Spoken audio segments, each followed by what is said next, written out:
নবীজি বলছেন কিয়ামতের দিনে যদি তোমার এই সোনার পলার যদি তোমার এই হিসাবের মধ্যে পড়ে যায় যে যাকাত তোমাকে দিতে হবে, তাহলে তুমি যদিও এটা কথা শোনার পরে, এটা কথা জানার পরে যাকাত যদি তুমি বের না করেছো, কিয়ামতের দিনে আল্লাহ তাআলা ফেরেশতার দ্বারা দিয়ে তোমাকে জাহান্নামের আগুন তোমাকে পড়িয়ে দেওয়া হবে।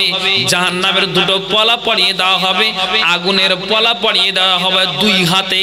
আর যখনই একটা নারীর দুই হাতে পলা পড়িয়ে দেওয়া হবে, তার মাথা থেকে নিয়ে পা পর্যন্ত তার চামড়াগুলো ঝলসে যাবে, চামড়াগুলো খসে যাবে। লোকেরা যখন দেখবে এই নারীর কেন এ শাস্তি হচ্ছে, এই মহিলার কেন এ শাস্তি হচ্ছে, তখন এবার তোমার ব্যাপারে দুনিয়ার মানুষেরা জানবে। যেখানে সমস্ত পৃথিবীর মানুষেরা এক জায়গাতে জমায়েত হবে, দুনিয়ার মানুষেরা জানবে এই নারীটা কে, না তো সোনার পলাকে পড়েছিল, যাকাতকে আদায় করেনি, তার জন্য এইরকম তাকে আগুনের দুটো পলা পড়িয়ে দেওয়া হয়েছে, এই কারণে তার চামড়াগুলো ঝলসে যাচ্ছে। নবীজি এই কথাটা যেমনই ওই নারীকে বললেন, সঙ্গে সঙ্গে ওই নারী কি করলেন, দুই হাত থেকে দুটো পলাকে খুলে দিলেন। আর পলাকে খুলে দেওয়ার পরে নবীজিকে বলছেন, ইয়া রাসূলুল্লাহ, ইয়া হাবিবাল্লাহ, আল্লাহ পাকের রাসূল, এই দুনিয়াতে মানুষ কতদিন বাঁচবে? আমাদের পূর্বে যারা এসেছিল, কাউকে আল্লাহ 500 বছর বাঁচিয়েছে, কাউকে আল্লাহ 1000 বছর বাঁচিয়েছে, 250 বছর বাঁচিয়েছে, 200 বছর বাঁচিয়েছে। আর আমরা কতদিন বাঁচবো? 60 থেকে 70 বছর বাঁচবো। আর এই 60 থেকে 70 বছরের জিন্দেগিতে যদি আমরা নাকের কানের হাতের পায়ের বানিয়ে নিজেরকে অলংকার দেখিয়ে রাস্তাতে আমরা চলাফেরা করি, 60-70 বছরের জিন্দেগিতে যদি এতটা আয়েশ মাস্তি করি, কিয়ামতের দিনে যেখানে অনন্তকাল থাকতে হবে, ওই জায়গাটাতে চিরকাল থাকতে হবে, ওটা আমাদের স্থায়ী জায়গা। আর এইরকম যদি আমি কি করি, তোমার বিধানকে অস্বীকার করে, আল্লাহর বিধানকে অস্বীকার করে কবরে যাই, তাহলে কবর থেকে নিয়ে হাসর পর্যন্ত আমাদের শাস্তি হবে। না না না, আল্লাহ পাকের রাসূল গো, এই যে আমার হাতে দুটো পলা আছে, আমি এই পলা দুটো খুলে দিলাম, আমি আল্লাহর রাস্তায় জমা করে দিলাম। ঝাব্বুটলার আজকে জালসা হয়েছে, ওই মাদ্রাসার উন্নতি কল্পে জালসা, ওই জালসাতে আমি মাদ্রাসার জন্য আমি এই সোনার পলাকে আমি খুলে দিলাম। আমি যতদিন বাঁচবো আল্লাহ রাসূল, আমি কোনোদিন হাতে আর সোনার পলা পরব না। আল্লাহু আকবার। এবার আপনি আবার সাথে কথা বলুন, বলুন একটু কথা। এই নারীটাকে একবার আল্লাহ রাসূল বলল, আর বলার পরে সোনার পালা খুলে দিয়ে রাসূলকে জমা দিল। তাহলে বলুন যে এইভাবে যে সে নবীর কথাটাকে মেনে দিল, জান্নাত যাবে না যাবে না? হ্যাঁ না বলুন, বলুন যাবে। তাহলে যদি আমি আল্লাহ রাসূলের বিধিবিধানকে যদি মেনে দিই, তাহলে নিশ্চিত আমরাও জান্নাতে যাব। এইজন্য আল্লাহ কোরআনে কি বলছেন, মাইয়ুতিল্লাহ ওয়া রাসূলুহু ইদখিলহু জান্নাতিন তাজরি মিন তাহতিহাল আনহার ওয়া মান ইয়াতাওয়াল্লা ইউআযিবুহু আযাবান আলীমা। আল্লাহ কোরআনে জবাব দিলেন, দুনিয়ার মানুষরে তোমরা কান খুলে শোনো, যে ব্যক্তিরা আল্লাহ রাসূলের কি করবে, ইতাআত করবে, আল্লাহ তাদেরকে জান্নাতে প্রবেশ করাবেন, যার নিচে নহর প্রবাহিত হয়। তারপরে আল্লাহ জানালেন, ওয়া মান ইয়াতাওয়াল্লা, যারা এই শোনার পরে মুখটাকে এড়িয়ে নাই, কথাগুলিকে তারা মেনে দিতে পারে না, আল্লাহ রাব্বুল আলামিন জানিয়ে দিলেন, শুনে রাখো, ইউআযিবুহু আযাবান আলীমা। আল্লাহ কোরআনে জানিয়ে দিলেন, ওই ব্যক্তিদের জন্য কিয়ামতের দিনে কঠিন যন্ত্রণাদায়ক শাস্তি রয়েছে, ওই শাস্তিতে তাদেরকে গ্রেফতার করা হবে। জি, রাসূলের হাদিস। তাহলে আমাদেরকে এইভাবে যদি আমরা ওই নারীর মতো পর্দার আড়ালে যে নারীরা আছে, যদি এই মাদ্রাসার জন্য তারা নিজের গয়না নাকের কানের হাতের পায়ের যদি তারা খুলে দেয়, তাহলে জেনে নিতে হবে ওই নারীর মতো তারাও জান্নাতকে খরিদ করতে চায়। আর যারা এই বক্তব্য শোনার পরেও যারা পরিধান করে থাকবে, নিজেকে আপনার অলংকার দেখাবে, তাহলে জেনে নিতে হবে এখনো পর্যন্ত মানার ব্যাপারে তার অন্তরে এই কথাগুলি জাগেনি। আপনাকে আরেকটা কথা বলবো, খুব খেয়াল করে শুনবেন। আল্লাহ পাকের রাসূল তিনি মসজিদে নববীতে তিনি বসে আছেন। আর এরই সময় একজন ব্যক্তি আল্লাহ রাসূলের কাছে আসলেন। আসার পরে কিছু বলছেন নাকি? কত 2000 500 টাকা না 2000 টাকা বাকি থাকে কেন কম হয়ে তো কম হলে যে কইছে বন্ধু ভালো আছে ভালো মন্দ তো আমি আর বুঝতে পারি না। হ্যাঁ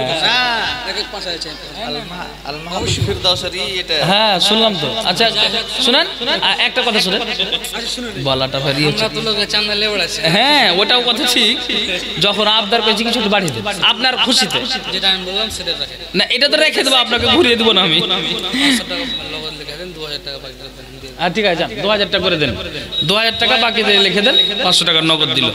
হ্যাঁ এবার আপনাদেরকে যেটা কথা বলতে চাইছি খুব খেয়াল করে শুনবেন। তো মসজিদে নববীতে আল্লাহ পাকের রাসূল তিনি বসে আছেন, অনেক সাহাবীরা আছেন, আর এরই মধ্যে একজন ব্যক্তি আল্লাহ রাসূলের কাছে আসলেন। আসার পরে নবীজিকে বলছেন ইয়া রাসূলুল্লাহ আমি কয়েকদিন ধরে খেতে পাইনি, আমি অনাহারে আছি, আপনি আমার জন্য খাবারের ব্যবস্থা করে দিন। নবীজি আমার বললেন তুমি আমার বাড়ি যাও, আমার বিবিদেরকে তুমি বলগা, আমার বাড়ি গিয়ে বিবিদের বললে তোমার খাবারের ব্যবস্থা হয়ে যাবে। ওই ব্যক্তিটা আসলো, আর আসার পরে বাড়িতে আপনার খাবার দেখছে কিন্তু বাড়িতে খাবার নাই, খাবারের কোনো ব্যবস্থা নাই।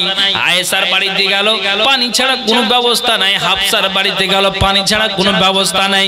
এর মা বোন কান খুলে শুনবেন রাসূলের হাদিসটা কেমন আপনারা আমার দিকে খেয়াল করবেন। ওই ব্যক্তিটা আবার নবীজির কাছে আসলেন, আর আসার পরে নবীজিকে বলছেন ইয়া রাসূলুল্লাহ আল্লাহ পাকের রাসূল গো বাড়িতে আপনার গিয়েছিলাম, বাড়িতে এতটা আল্লাহ অভাব রেখেছে, এতটা অভাবে আছে, আপনার বিবিরা অনাহারে আছে, বাড়িতে আপনার পানি ছাড়া কোনো খাবারের ব্যবস্থা নাই। নবীজি এবার ওই ব্যক্তিটাকে হাতটা ধরে দাঁড় করলেন, আর দাঁড় করার পরে বলছেন কে তোমরা আল্লাহর বান্দা আছো যে এই ব্যক্তিটার জন্য তোমরা বাড়ি নিয়ে গিয়ে এই ব্যক্তিটার তোমরা খাবারের ব্যবস্থা করে দিবে, কে তোমরা আল্লাহর বান্দা আছো? সঙ্গে সঙ্গে ওই ব্যক্তিটার জন্য একজন গরীব সাহাবী ওই আনসারী ব্যক্তি ফাকালা রাজুলুম মিনাল আনসারে আনাম, ওই আনসারী ব্যক্তি দাঁড়িয়ে গেল আর বলছেন ইয়া রাসূলুল্লাহ আল্লাহ পাকের রাসূল আপনি আমাকে এই ব্যক্তিটাকে দিন, আমি আমার বাড়ি নিয়ে যাব, আর বাড়ি নিয়ে গিয়ে এটা আপনার মেহমান, আমি মেহমানের সম্মান করে দিব, আপনি আমাকে এই ব্যক্তিটাকে আমার সাথে দিন। আল্লাহু আকবার। পৃথিবীর মানব রে আপনাকে আমি যেই কথাটা বলতে চাইছি অথচ ওই ব্যক্তিটা এতটাই গরিব মানুষ, হাদিসের ভাষায় পাওয়া যায় এতটা অভাবী মানুষ। আজ আপনার দেখতে পাওয়া যায় বিলাইমারিতে আপনার গঙ্গা কাছে এসেছে, বাবলা বোনার অর্ধেকটা আপনার জন্য গ্রাম ধ্বংস হয়ে গিয়েছে। ওরে আল্লাহ আপনি পশ্চিম দিকে তাকাবেন এই গঙ্গা চলে আসলো, এই গঙ্গা চলে আসলো, এই গঙ্গা চলে আসলো, কখন আমার গ্রামটাও শেষ হয়ে যাবে। বাবলা বোনার অনেক মানুষেরা চোখ দিয়ে পানি ঝরায়, মসজিদটা চলে গেল, কেননা এতটা আপনার যেন বা আপনার যেন ওই বাঁধটা আপনার কাছে এসেছে। মানুষেরা চিন্তা করছে, তারপরও আপনাকে বলবো যে এই ব্যক্তিটা যে নবীজির মেহমানকে বাড়ি নিয়ে গেল, কিন্তু তারপরও এরকম অভাব আমি বলবো যে বাবলা বোনাতে আপনার ঝাপটোলাতে বিলাইমারিতে এরকম অভাব নাই। বলছেন হুজুর আপনার কথা আমি অস্বীকার করব, করে আমি জান্নাত বরবাদ করব, আমি আখিরাত বরবাদ করব না, আপনি একা আমাকে সাথে দিন। সাথে নিয়ে গেল, আর বাড়ি নিয়ে গিয়ে আপনার এই যে আওয়াজ দিচ্ছে বিবি দরজা খোলো। দরজা যখন খুললো তখন বলছে যে শোনো এটা রাসূলের মেহমান, এই রাসূলের মেহমানের তুমি সম্মান করো। তখন বলছে স্বামী জান, মা বোন কান খুলে শুনবেন, কত চমৎকার হাদিস আপনাকে বলতে চাইছি, বুখারী মুসলিমের হাদিস। ঠিক ওই ব্যক্তিকে তার বিবি বলছে, স্বামী জান তুমি কান খুলে শোনো, এটা রসুলের মেহমানকে নিয়ে এসেছো, রসুলের মেহমানের সম্মান করে দিব, ঠিক আছে, কিন্তু বাড়িতে তোমার দুটো যে ছেলে আছে ওই ছেলে দুটো কান্নাকাটি করছে, মা তুমি আমাদেরকে খেতে দাও, সকালে খাইনি, দুপুরে খাইনি, রাত্রি হয়ে গেল, এখনো পর্যন্ত কোনো খাবারের ব্যবস্থা নাই, মা তুমি খেতে দাও, আমার জন্য তুমি খাবারের ব্যবস্থা করো। ছেলের জন্য, ওই ছেলে দুটার জন্য মা সুন্দর করে আপনার আটাকে সুন্দর করে আপনার জন্য কি করেছে, আপনার জন্য আটাকে আপনার জুজ্জাত করে পানি দিয়ে আপনার জুজ্জাত করে আটাকে তৈরি করেছে, আপনার খোলাতে দিয়ে রুটি পাকাবে।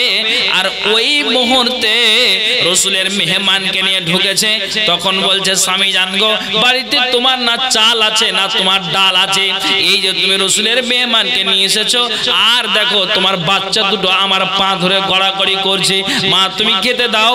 কতদিন আমি কয়েক ঘন্টা ধরে আমরা খেতে পাইনি, একটা বাচ্চা কতক্ষণ পর্যন্ত অনাহারে থাকতে পারে, কতক্ষণ পর্যন্ত ওই বাচ্চাটা আপনার জন্য খিদে সহ্য করতে পারে।